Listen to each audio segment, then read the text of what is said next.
The metal door of the delivery truck creaked as Robert Chen pulled it open, ready to inspect the latest shipment for his logistics empire.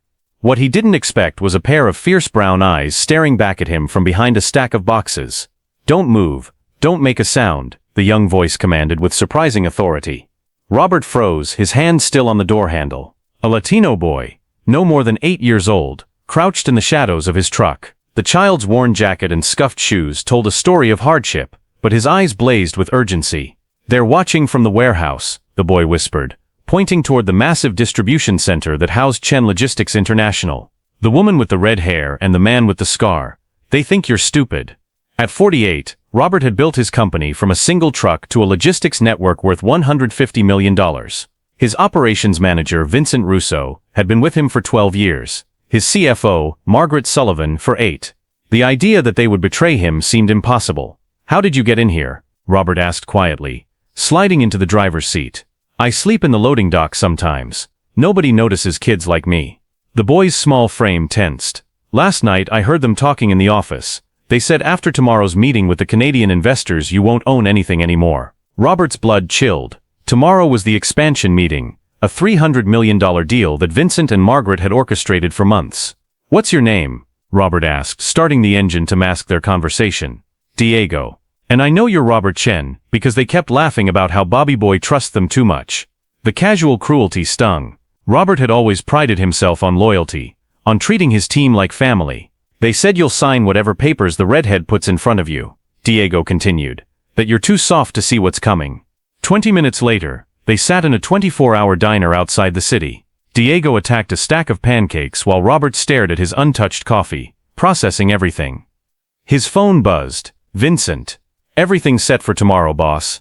The Canadians are impressed with our preparation. You're going to love what we've put together." Robert showed the screen to Diego, who shook his head. "See, he's pretending to be your friend while he stabs you in the back."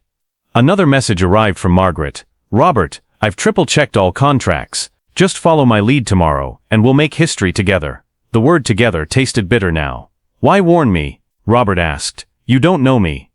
Diego set down his fork, suddenly looking older than his years.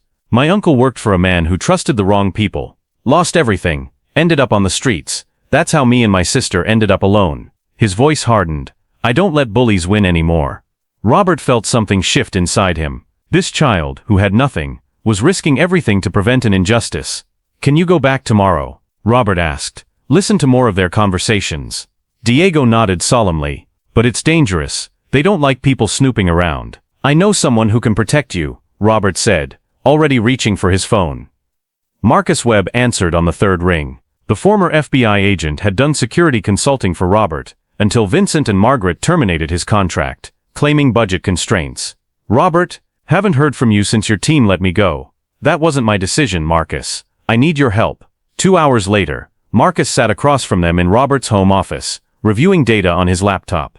"I kept investigating after they fired me," Marcus said. "Something felt wrong. Look at this." The screen showed a web of fake vendors, inflated invoices, and shell companies. Over 3 years, someone had siphoned nearly $8 million from Chen Logistics. "The Canadian deal isn't an expansion," Marcus explained. "It's a takeover. They need your signature to validate years of fraud. Once you sign, they'll have majority control through a subsidiary clause buried on page 2047. Robert's hands clenched. It wasn't just betrayal. It was systematic theft of everything he'd built. "I can get evidence," Diego offered. "They won't suspect a kid." "Too dangerous," Robert said. "I've survived worse," Diego replied with a sad smile. "Besides, bullies don't scare me. My uncle taught me that before he died." The next morning Robert entered Chen Logistics as if nothing had changed. The lobby's familiar bustle felt different now, tainted by deception. "Ready for the big day?" Vincent appeared at his elbow, all smiles and false warmth. "Couldn't be more ready," Robert replied, matching his tone.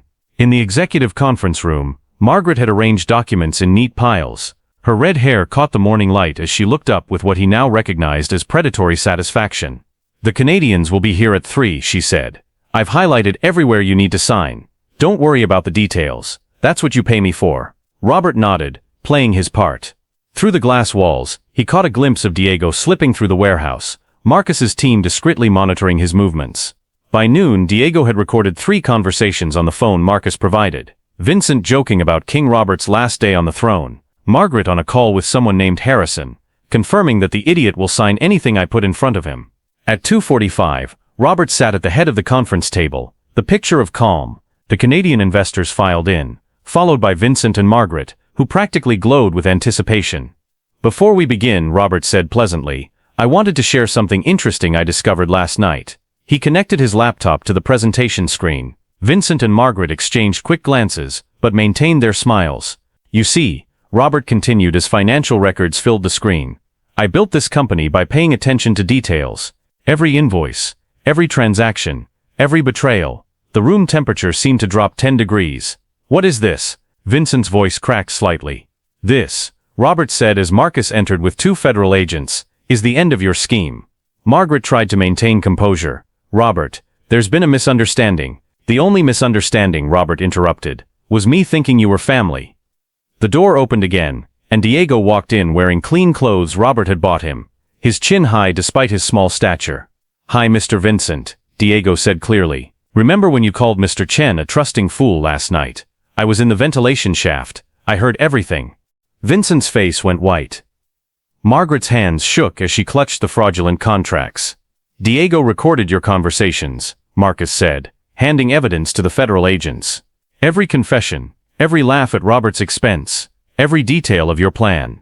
As the agents read them their rights, Vincent lunged across the table. "You set us up." "No," Robert said quietly. "You set yourselves up. I just refuse to be your victim." The Canadian investors, initially shocked, quickly expressed interest in a legitimate partnership with a company that had just proven its integrity.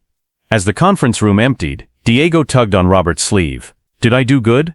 "You did more than good," Robert said, kneeling to Diego's level. "You saved everything I've worked for. But more importantly, you reminded me that integrity matters more than blind trust." 3 months later, the adoption papers were finalized. Diego Chen stood before a judge, wearing his first suit, gripping Robert's hand tightly. "It's rare," the judge said, signing the documents, "to see a family formed from such unusual circumstances." "All families are unusual," Robert replied. "What matters is that we choose each other." Chen Logistics thrived without the parasites draining its resources. Vincent and Margaret faced 15 years in prison after additional victims came forward. More importantly, Robert established a foundation helping street children find education and homes, with Diego as its youngest board member. "Why did you really help me that night?" Robert asked Diego on the anniversary of their first meeting. Diego smiled, now confident and healthy. "My uncle always said that when you see someone being hurt and you can help, you help, because that's what makes us human. And the real reason."